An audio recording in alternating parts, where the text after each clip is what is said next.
Habib, macam mana kalau pasangan saya curang? Permasalahannya adalah, adakah di dalam hukum syara kecurangan mewajibkan cerai? Itu satu soalan yang perlu untuk dijawab. Istri saya begini, istri saya begitu, suami saya begini, suami saya begitu. Untuk apa?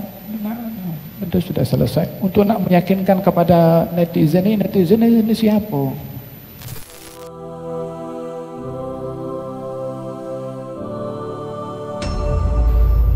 Habib, soalan saya simpel saja, marhaba. Tapi keras pesanannya.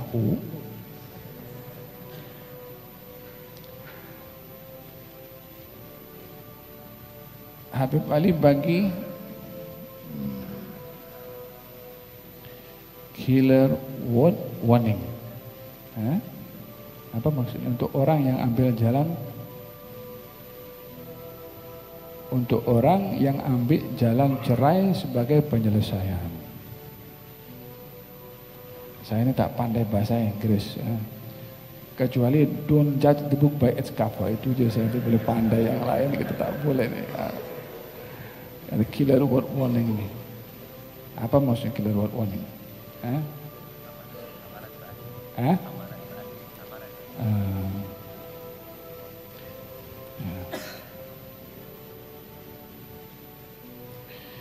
Syuf, kita di dalam Al-Quranul Karim ketika Allah mensifatkan tentang cerai, ya, katanya begini, at-talaqu marratan, cerai itu 2 kali. Yang ketiga itu fa'imsakun bima'rufin atau tasrihun bi ihsan. Ya, hakikatnya ada 3 lah cerai itu. Cuma disebutkan di sini 2. Apa sebabnya? Yang 2 di sini berpulang untuk balik. Di sini Allah berkehendak bahwasanya jangan cerai sampai diberi peluang kalau cerai untuk balik. Nabi itu pernah cerai dengan Siti Hafsah, diperintahkan oleh Allah untuk kembali, dan Nabi balik, rujuk. At-talaqu marratan, cerai itu 2 kali, untuk berpeluang untuk balik. Bila sudah berlaku 2 kali, yang terakhir menentukan. Imsakun bima'ruf, yang ketiga nih, sebelum sampai kepada 3, imma kamu jaga baik-baik istri kamu bila sudah rujuk, au tasrihun bi ihsan, atau cerai dengan ihsan. Tentunya dijadikan perceraian sebagai solusi bila situasi sudah tidak dapat dikawal lagi. Kalau berkekalan hubungan suami istri akan menyebabkan dosa pada keduanya, barulah cerai menjadi jalan terakhir. Habib, macam mana kalau pasangan saya curang? Permasalahannya adalah, adakah di dalam hukum syara kecurangan mewajibkan cerai? Itu satu soalan yang perlu untuk dijawab. Ya, curang itu memang satu hal yang salah. Itu pun kena definisi curang, kena mesti diperhatikan, ya. Kadang-kadang kan definisi curang itu sudah keliru. Suami kawin lagi, tak bagi tahu kepada istri yang pertama. Istri kata curang. Itu bukan curang. Anda sakit hati, Pak, ya kita boleh kita paham. Tapi nak dikatakan curang melanggar syariat, tidak. Perempuan jangan marah, ya. Saya berbicara ini mengikut apa yang kita belajar daripada hukum fiqh berkenaan dengan perkawinan. Adakah perlu seorang akan dianggap curang bila seorang itu berkawin di belakang istrinya?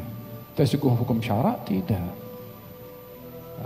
Ya, dia tak ambil fikir, tak bagi tahu, itu satu hal yang berlaku ketidakjelasan, tidak terus terang, tidak ada transparan dengan istri yang pertama. Ya, itu satu hal yang dibahaskan pada keadaan yang berbeza. Tapi untuk mengatakan itu pelanggaran kepada syarak, tidak. bukan satu pelanggaran kepada syariat. Karena syariat bila dipenuhi syarat-syaratnya, tidak ada dalam syariat itu kalau kamu berkahwin mesti minta izin kepada yang pertama ini bukan mahu merendahkan kepada istri yang pertama atau dibuat syarat-syarat yang dibuat itu semata-mata untuk menjaga keharmonisan rumah tangga daripada hubungan dengan istri yang pertama supaya tidak berlaku perpecahan dengan perbuatan perkahwinan secara senyap-senyap pada istri yang kedua atau yang ketiga. Fa'ala kulli hal perceraian itu akan menjadi satu solusi terakhir. Bila semua jalan penyelesaian tidak dapat diselesaikan, tidak ada persepahaman, maka dalam hal ini cerai menjadi satu jalan keluar yang terakhir. Cuma dalam ayat ini disebutkan oleh Allah tasrihun bi ihsan. Tasrihun bi ihsan maksudnya cerai yang ihsan. Cerai yang ihsan itu adalah cerai yang tidak ada sesiapa dizalimi. Cerai yang ihsan, cerai tidak ada sesiapa yang dizalimi. Jadi baik yang bercerai itu lelaki yang menceraikan atau si istri yang minta cerai khulu', tidak ada sesiapa yang dizalimi. Jadi tidaklah cerai itu disyariatkan kecuali ia menjadi salah satu solusi dalam permasalahan. Cuma bukan yang pertama, tapi langkah yang terakhir. Nah, ada berkenaan dengan cerai. Yang terakhir adalah yang saya katakan di sini adalah dalam Al-Qur'an itu Allah Subhanahu wa taala berfirman wala tansaul fadla bainakum. Wala tansau al-fadla bainakum. Ini kalau kamu sudah cerai, maka kamu jangan melupakan kebaikan yang ada antara kamu dahulu. Yang disuruh oleh Allah walaupun sudah cerai, itu kamu jangan melupakan kebaikan yang pernah ada. Maksudnya imbangi permasalahan yang menyebabkan kamu bercerai dengan keindahan yang kamu pernah kecapi secara bersama. Supaya tidak hanya kebencian yang ada, tetapi juga ada kebaikan yang sama-sama menjadi sama-sama merasai keindahan itu suatu ketika dahulu, supaya tidak hanya fokus kepada kesalahan. Walaupun yang berlaku di zaman kita sekarang, sebanyak mana keindahan yang dilalui dalam kehidupan rumah tangga, sekali bercerai yang diingati adalah kejahatan dan juga keburukannya masing-masing. Itu pun kalau terhad kepada antara mereka sudah satu kekeliruan, apatah lagi kalau dihebohkan dekat media sosial. Istri saya begini, istri saya begitu, suami saya begini, suami saya begitu. Untuk apa? Itu sudah selesai. Untuk nak meyakinkan kepada netizen ini siapa? Dia boleh selesaikan masalah kita.